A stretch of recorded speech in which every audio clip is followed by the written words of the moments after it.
Hello everyone and welcome to the Scoops 2024 AFLW Trade Period Wrap video.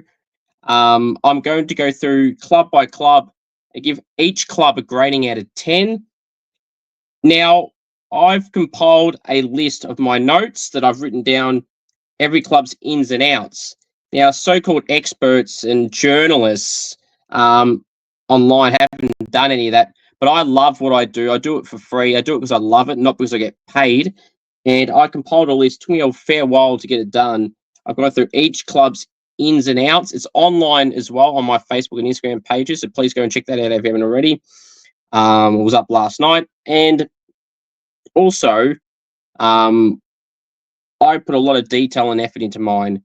And people want to say they are the number one channel to go for certain information. Well, that's a lie.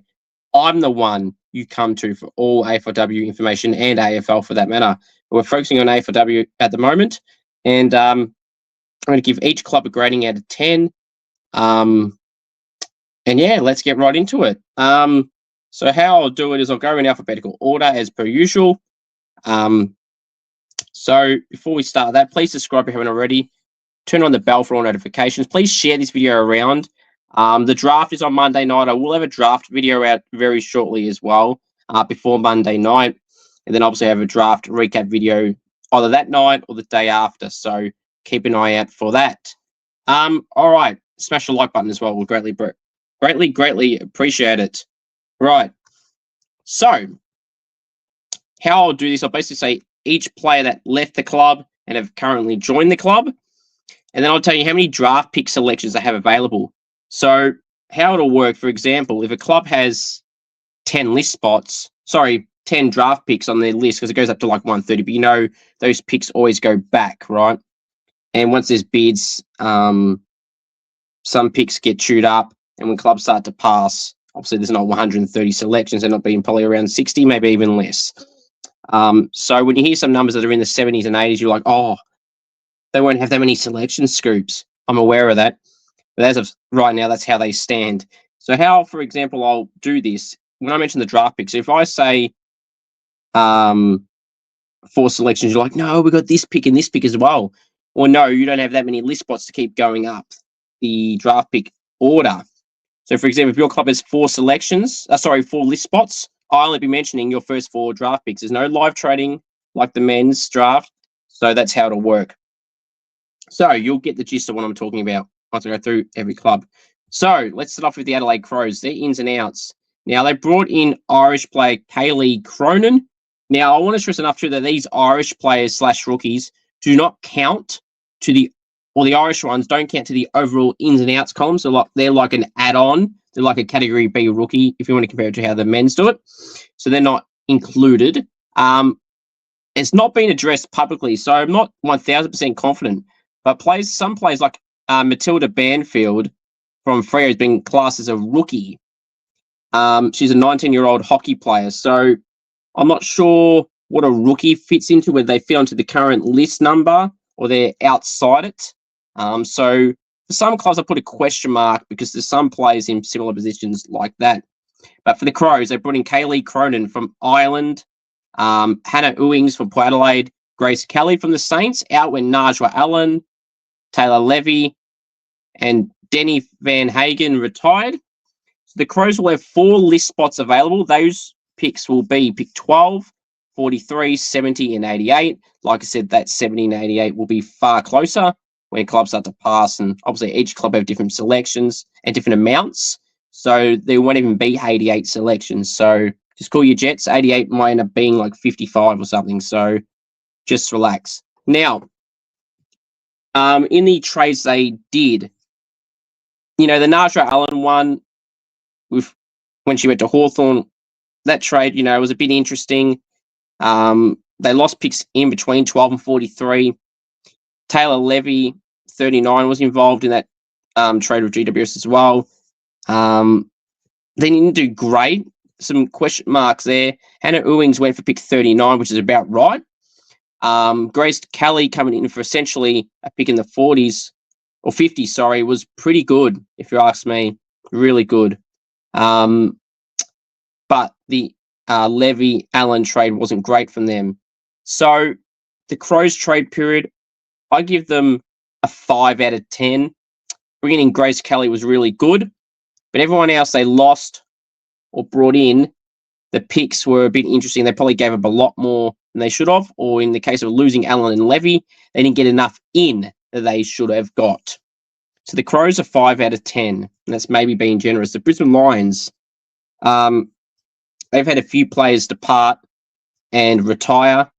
Obviously, they had Luca Martin retire. Oh, not retire. Sorry. What do you call it? Delisted today. Luca Martin. She was delisted.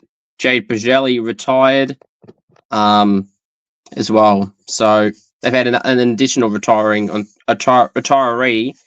on top of that. Kate Lutkins, that's the one. I know she got cheered off at the grand final at the very end. I was just trying to think of who it was. So they've had, 3 players let go, which means they have 3 draft picks available. They had no ins this trade period. So they will go in with picks 15, 39, and 71. So, well, I give the Lions, they did a trade that involved with Poilate in the 4-team trade with the Yellowheads, Ashman Loon trade. They really slid up 2 picks from 17 to 15, and 39 was from 30, 41 or something. So it's a bit of why did you involve yourself type trade. 15 is better than 17, but 39 went back as well. So it's why they even bother getting involved. So a 4 out of 10 for me for Brisbane Lions. It's even been generous. Partially because they did nothing, but they are the grand finalists from this year. Didn't win, that was the Roos, obviously. So, Carlton, they brought in Aisling Reedy and Sofra O'Connell, both Irish rookies. Tara Bahana, the skipper from the Gold Coast Suns, out when Jestel Poss retired, and the following players were all delisted: Mariana Anthony, Talia Reid, Lulu Beattie, Jade Halfpenny, Jen Lawson Tavern, and Taylor Ortlup. They will have 5 list spots available, being pick 5, 23, 45, 77, and 95. Tara Bahana, they got a steal by bringing in Tara Bahana. So we're talking about the trade period alone. So for the Blues, that's all they really had to do. And they had a few later pick swaps with Richmond at the end of the trade period. So considering they got Tara Bahana for free, essentially, the skipper of the Gold Coast Suns, who's a goal kicker and a great leader. Yes, 30 years of age, or soon to be 30 years of age, but regardless, a good player and a good leader. So the Blues get a 6 out of 10 purely for that trade. That was really good. The Pies, they brought in Kellyanne Hogan, a rookie from Ireland. Mattia Breed from Hawthorn, that was a great in the steal of this draft, the steal of this trade period until the Ailey Shearer one happened, but I digress.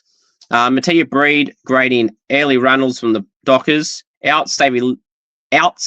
Stacey Livingston retired along with Aisling Sheridan, who had the year off this year from Ireland and won't be coming back, focusing on some other things. And the rest of the players were delisted: Ellery Morris, Imogen Evans, Sarah Sonetti, Erica Fowler, Charlotte Blair, and Lauren Brazel. The Pies have 5 list spots available. The coveted pick 1, 26, 55, 73, 91. Breed and Runnels coming in and not really giving up much. So I think they did really well, the Pies. There was 2 picks in the 20s they gave up and got 26 back, 22 and 28 for 26 and Breed. I think they did really well there. Ellie Runnels was for a pick 45 off the top of my head. So they did really well there. Can't fault them for what they've done, the Pies. So for that, I'm going to give the Pies a 7 out of 10. They did really well in my eyes, the Pies. So let's move on from the Pies. They get a 7 out of 10, as I said. They've done pretty well, if you ask me. Essendon, they brought in Courtney Murphy from GWS. Out Lily Rose Williamson, who was unfortunately delisted, along with Cody Jarks, Jackie Vaught, both let go yesterday. Ashley Van Loon went to Sydney, and Amber Clark went to the Saints. They have pick 8, 11, 29, and 83.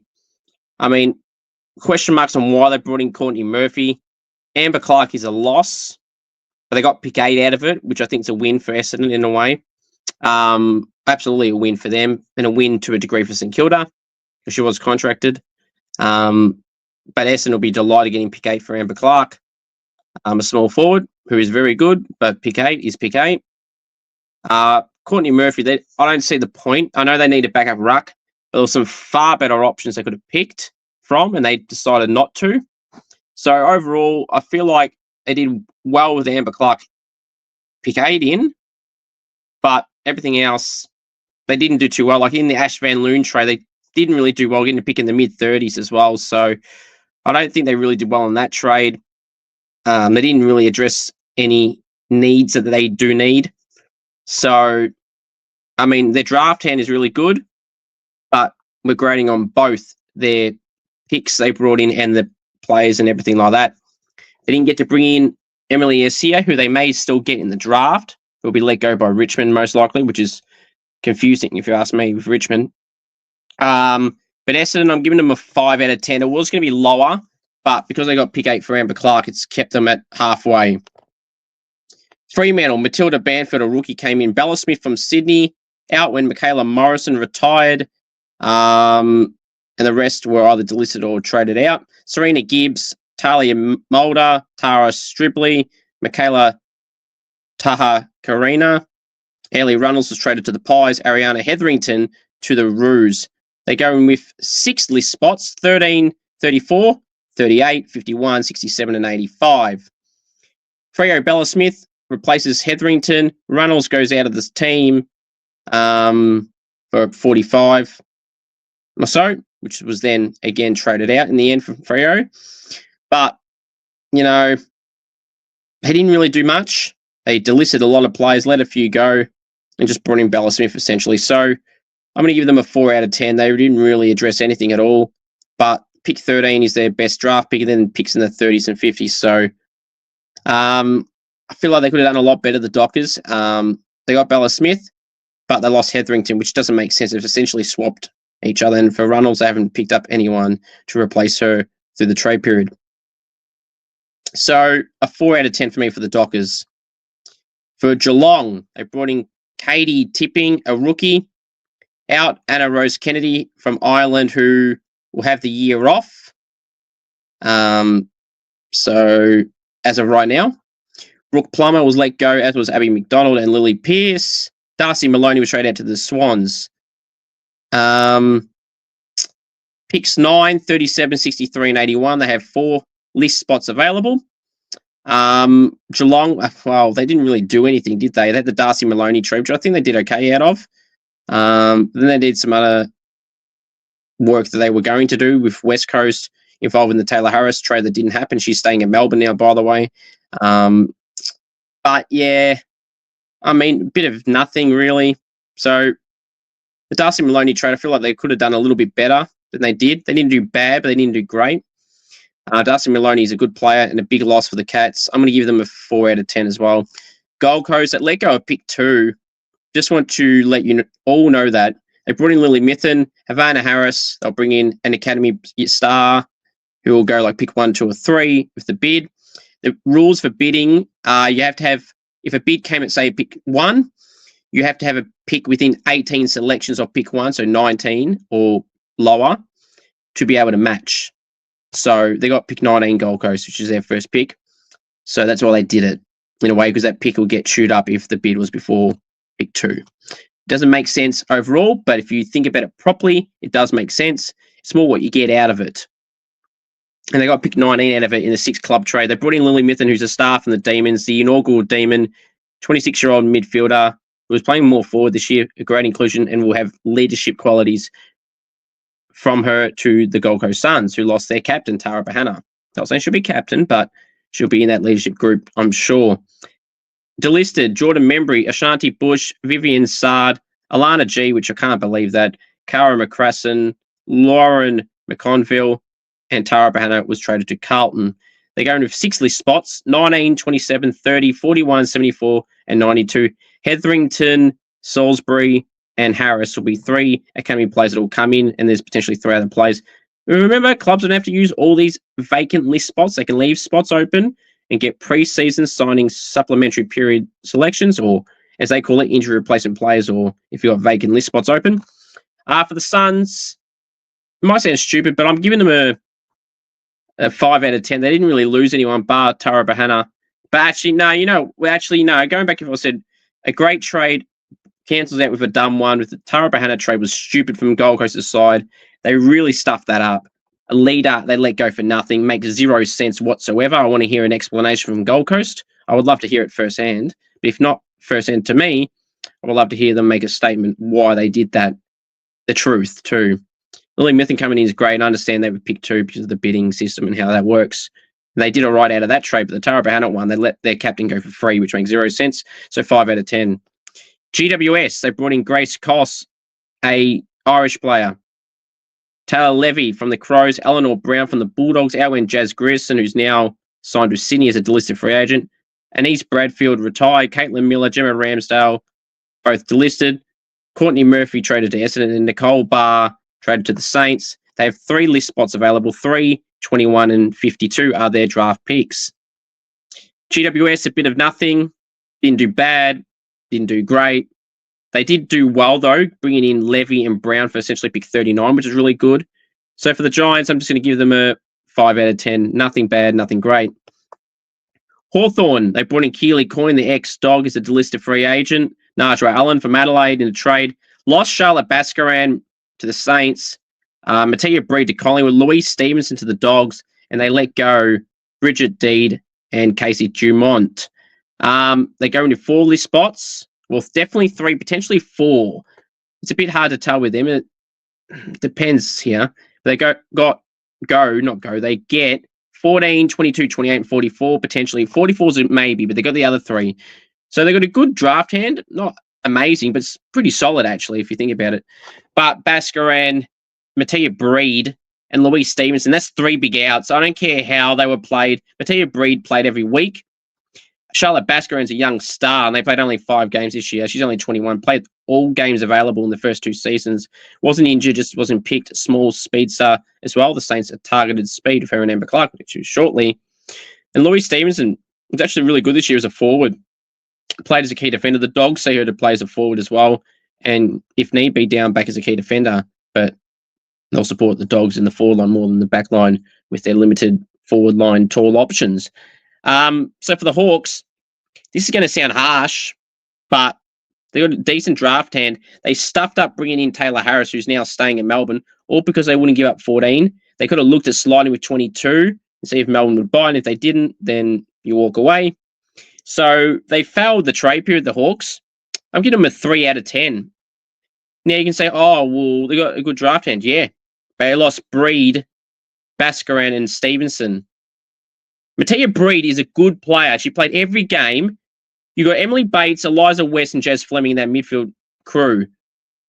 But who else? Mattia Breed is young, and you've let her go at the age of 20 to 21 years of age. That is dumb list management from the Hawks. That's not sound harsh, but that's what it is. And you didn't bring in Taylor Harris, who you tried to get for 2 weeks. So they failed the trade period, the Hawks. No other way to put it. 3 out of 10. Melbourne, no ins as of yet. Ree Watts retired. Delaney Madgen was delisted, and Lily Mithen went to Gold Coast. You only need at least 2 draft picks to go to the draft. So in other words, 2 list spots. I've got pick 2 and 20 and potentially 46. That's literally all they've let go. So, I mean, they can only bring in 3 potentially. So, but Delaney Madgen was a injury replacement player, which would mean that the list spot technically was a player that was on the inactive list who's returning. So it's technically 2 list spots, I think. So 2 and 20 and potentially 46. Somehow there's a loophole sometimes, so we'll have to wait and see. That's why I say question mark. For Melbourne, well, I mean, they got pick 2 for Lily Mithen, so 8 out of 10. I know that's literally all they did, but we can only grade them off what they did, right? 8 out of 10, because anyone for pick 2 is great. North Melbourne, they bring in Ailey Sheeran, Ariana Hetherington. Sheeran from Richmond for pick 18. Ariana Hetherington for pick 51. Out Liz McGrath to West Coast, Lulu Puller to Sydney, and delisted Lucy Burke, Sophie Kavanagh, and Zoe Savayan. So they go into picks 36, 42, and potentially 49. Sophie Kavanagh was a injury replacement player. So that's why I say that, because they brought in 2 and there was 4 others that were let go or traded. So that leaves 2. Again, that's why the question mark. Now, Ailey Sheeran was the second best player at the Tigers behind Mon Conti. Mon Conti's the best player in the competition. So wherever Mon Conti is, she's always going to be the best player in the team because she's the best player in the comp. Ailey Sheeran is their next best player in her 3rd season. A 2-time All-Australian as a halfback. This year played the midfield and was somehow even better than her first 2 seasons, which were really awesome. 31 years of age.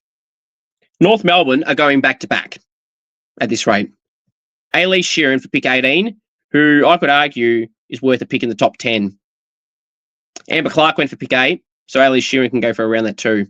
And Ariana Hetherington for 51 is essentially for free. I mean, they just handed Fremantle have just handed North Melbourne an extra key forward and a backup ruck option who is more than capable of playing the level. Ariana Hetherington, I went to about 4 Freo games. The Saints game and the Geelong game, I saw firsthand how good she was in those games. She had a breakout season in the middle to back end of the season in particular. And she's going to have stars around her in that forward line, so she's got no pressure on her, or not as much pressure as she would at Freo, trying to be the number 1 and 2 forward option. So North Melbourne have won the trade period, 10 out of 10. No one's even close. No one was close in the games, and now they just bloody nailed the trade period. They've got one of the best midfielders in the competition from this season, and a key forward option that's more than capable of playing regular AFLW football, even for North Melbourne. Yes, Lulu Puller's a loss, but only played 1 game this year. Liz McGrath was emergency all year, and the players they let go, unfortunately, weren't going to get a game. So they've done fantastic, the Roos, 10 out of 10. There's nowhere else you can say about them. They nailed it. They've nailed it. They killed it all season, won the premiership easily over the Brisbane Lions, who were the second best team all year. Well, you can argue that, but whatever. And now they've just nailed the trade period on one night, all today, and late last night when the Ailey Sheeran move was happening. Now, I can tell you for a fact, I know for a fact that Richmond were the ones that pushed Ailey Sheeran out of the club. Now, that's on them. We'll get to Richmond and we'll talk about that. Right. So 10 out of 10 for the Roos. Absolutely fantastic. Port Adelaide, they bring in Ella Heads, which I can't stress enough what a great signing this is for this power from the Swans. Out Ange Foley, Maddie Kerrick, Hannah Dunn, and Liv Levecki, sorry. I was going to say Vesely, the Saints player who's still playing. Liv Levecki, sorry, she's retired. Now, they've all retired. Ange Foley, Maddie Kerrick, Hannah Dunn, and Olivia Levecki, all retired. Delisted, Alex Ballard, Joe Miller, Jasmine Simmons, and Hannah Ewings was traded to the Crows. They have 5 list spots, potentially 6. Pick 17, 33, 40, 47, 53, and 69. Port Adelaide absolutely dominated the trade period in one bloody trade. They got Ella Heads. They got 17 by essentially just losing 15 and later picks, which kind of, slid back a few and all that. Port Adelaide nailed it. They got the player and only slid back 2 picks in the first round when they really should have been giving up flat out 15, and that should have been it. They had a 4-club trade. They gave up 15. They got Ella Heads and 17s. It's like they've won right there. The back-end picks are semi-irrelevant in terms of if they won or lost the trade. In general, it means something.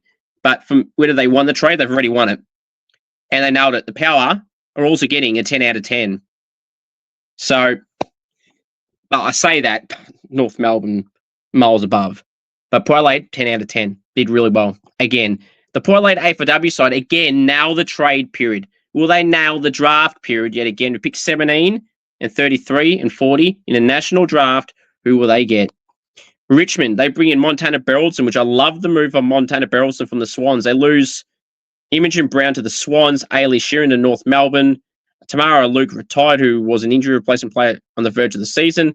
Molly Eastman, Amelia Peck, and Jemima Woods were all unfortunately delisted. They're going to picks 10, 18, 31, and potentially 56. So got a good draft hand. Imogen Brown was the injury replacement player. Unfortunately, was injured at the start of her signing period. It didn't get back until like round 8 of the scratch matches. And because of how dominant they were, she couldn't get in. Imogen Brown's a good player. It'll be a great addition for the Swans, which we'll get to shortly. Their draft hand is really good. 10, 18, 31, and potentially 56 if they got that spot open. But Montana Burleson was a great inclusion, and I said that in my daily trade wrap videos. Imogen Brown is a loss as well. But I thought Montana Burleson, it was like an even trade. So they did well there. Ailey Sheeran is a big loss, and not only did you lose a good player, you lost her for pick 18, which potentially could be 20 or so after the bids. So it's just like, what I understand Richmond fans frustrations here. I'm frustrated, and I don't even barrack for Richmond. I'm trying to think of a reason as to why it would be good for Richmond. Ailey Sheeran's a good player. Yeah, she's 31, going to be 32, but that doesn't matter. North don't care. I'm sure other clubs would have taken Ailey Sheeran. GWS and Sydney were interested. They're not in the flag window. The Giants certainly aren't. The Swans, if they can go back to last year's form, maybe. But yeah, Richmond have just potentially ruined their season because they're going to officially delist soon. Maybe as of this recording, they may have done it already. But Amelia Yasia, their best small forward, they're going to let go. Tried to go to Essendon, couldn't. They tried to bring in Paige Scott, and now she's staying with Essendon because the trade fell through. She's going to sign a new contract, Paige Scott, with Essendon. And Yasia is not coming back more than likely, apparently. That's on Richmond for, not getting Yasia on board. And why would you let Ailey Sheeran go? I guarantee you Ailey Sheeran would have been happy to stay at the Tigers. I reckon this was orchestrated from Richmond. For what reason, I don't know. Maybe they thought, well, we need to bring in the first-round pick besides Mon Conti, who's never going to leave Richmond. Who else has value at Richmond? And Ailey Sheeran is that. They may have thought, well, she's a bit older. If we can get a pick in the first round, we're going to take it and run. We want an extra first-rounder in. That's me trying to be the Richmond person here, and they're thinking, but Ailey Sheeran I'd rather keep. Because how do you know pick 18 is going to be good? And she's worth more than pick 18. Richmond really have stuffed up here. A side that was a little bit away from being a top 4 side have now shot down to me. Because now so much pressure is going to be back on Mon Conti and Ali McKenzie and Ali Dalloway in that midfield. That forward line is going to have draftees of McKenzie forward. Pressure is going to be on her to be the small forward number 1 option if you see is out, which is looking like it will. Berylson will come in as a small forward option. She's going to have to be a big standout, and she'll have to perform better than Yasia did for Richmond to be comfortable with how they've gone with this move. Because now that could backfire on them. I think Richmond will still be a side around the 8, but now they're no guarantee after losing Ailey Sheeran. They still got Mon Conti, Ali Dalloway, Ali McKenzie, 3 stars of this competition. So they'll be fine from that aspect, but the pressure will be on them so much. So because they lost 2 good players for nothing, and Imogen Brown, who's also a good player, just hadn't played a game yet due to injuries, I said, I'm giving Richmond a 3 out of 10. I just can't give them a good grading. I understand. Jesus Christ, I got another accent on then. I understand why Richmond fans are angry. I completely understand. I just went through the examples of, what Richmond would be thinking and what we are thinking pretty much. So 3 out of 10 for me for Richmond. I don't know why they did that. St Kilda, they brought in Charlotte Basker and Nicole Barr and Amber Clark. Out went Grace Kelly to Adelaide to join her sister Neve. Steph Chiocci, Simone Nalder retired. Maddie Boyd, Nat Exxon, Caitlin Matthews, and Beth Pynchon were all delisted. That leaves St Kilda with picks 32, 57, 62, and 84 list spots. So excited Charlotte Bascaran's in. Nicole Barr, I'm glad she's in. Amber Clark, I'm thrilled she's in. We've got two young speedsters at the ages of 19 and 21. Bascaran through the midfield, Clark through the forward line, Bar, a 28-year-old experienced midfielder from the Giants, over 60 games experience, a leader in her own right, an inaugural GWS player, 28 years of age and experienced mid, something that the Saints need. But adding Bascaran, we're adding speed through that midfield, Clark zipping through that forward line, which is what St Kilda need as well. Yes, we gave up pick 8, which is bad, but Amber Clark, in theory, was a former pick 3 2 seasons ago. And she's played 29 games, 14 goals, but it's her pressure and tackling, which is what is very noticeable. So on reflection, after seeing the trade live, I thought that that's not great for us in terms of like the pick. But then I thought about it. Essendon are playing hardball. Amber Clark was contracted. We just want to get the player in. Yes, they should have slid from 8 to 11 and given them 8 and 32 for 11 and Amber Clark. That's what I would have done. But then Essendon would have said, no, that means you value Amber Clark at like 20-something, mid-20s. She's better than that, which she is. So St Kilda just had to do it that way. Not that I agree with it being a flat pick 8, but I really wanted Amber Clark in the door, and I'm really excited to see Amber play for the Saints, along with Charlotte and Nicole Barr as well. So, and 32 is our first pick, not ideal. I would have preferred it to be in the first round still, even if it was like 15 or even 20-something. But 32 is a bit later, but you can still get a gem at 32.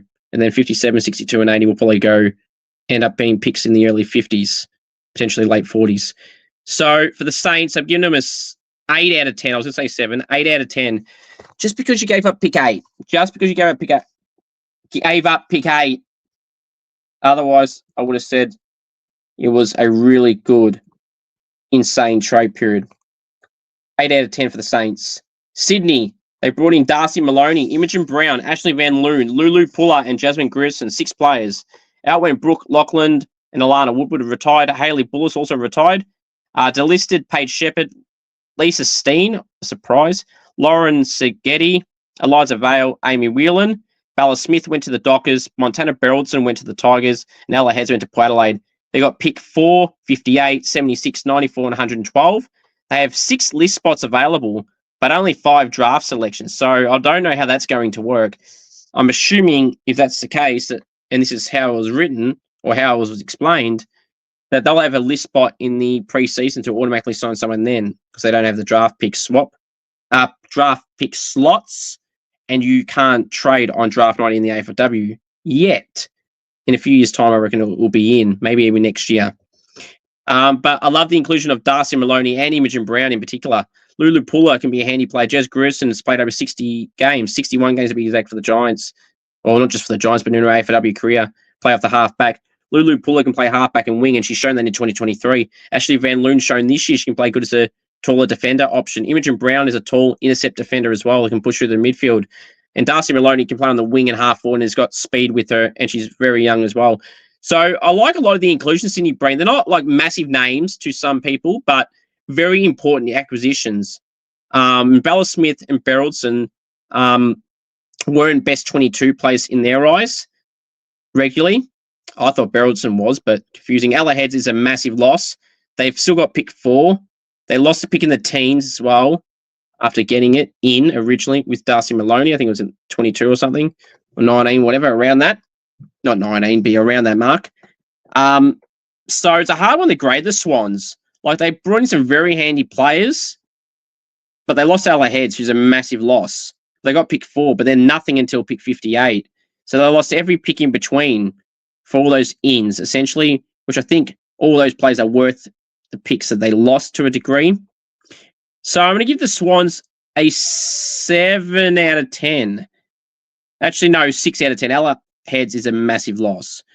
But I don't mind the inclusions that they have. In particular, Darcy Maloney and Lulu Puller and Imogen Brown, them 3 in particular. So 6 out of 10 for me, the Swans. The Eagles brought in Liz McGrath from North Melbourne, a backup ruck option. Evie Gooch has retired and delisted Sasha Garanova, Matilda Sargent, Verity Simmons, Mackenzie Webb, Emily Elkington, Jamie Harkin, Tess Lyons, and Octavia Di Donato. They're going with 5 draft picks and list spots. Pick 6, 24, 54, 60, and 78. The Eagles didn't have to do much, so 4 out of 10. The Western Bulldogs to wrap us up here. They brought in Louise Stevenson from the Hawks, which I like that selection. Out went Keely Coyne, who was delisted, then picked up by Hawthorn coincidentally. Delisted Georgia Borg and Elizabeth Snell, Aurora Smith, and Eleanor Brown was traded to the Bulldogs. Sorry, from the Bulldogs to the Giants. They're going with 3 list spots. Pick 7 for the draft picks as well. Pick 7, 25, and 48. Bringing in Louise Stevenson is a big win, who essentially came in for Eleanor Brown. Louise Stevenson is an experienced player, can play as a key forward this year and proven that she could do well in the final. She led the first final against Brisbane. I was there and she played really well and had an impact in the last quarter when it was really close. Before this year, she played as a key defender, did pretty serviceable there as well. Over 50 games experience, Louise Stevenson, which is a good inclusion of the Bulldogs. So I'm going to give them a 6 out of 10. Thank you all for watching this video. Please subscribe if you haven't already. The AFLW draft content from now all the way until probably Tuesday. The draft is on Monday night. Look forward to that. Please subscribe, share this video around. Until the next video, take care, thank you, and go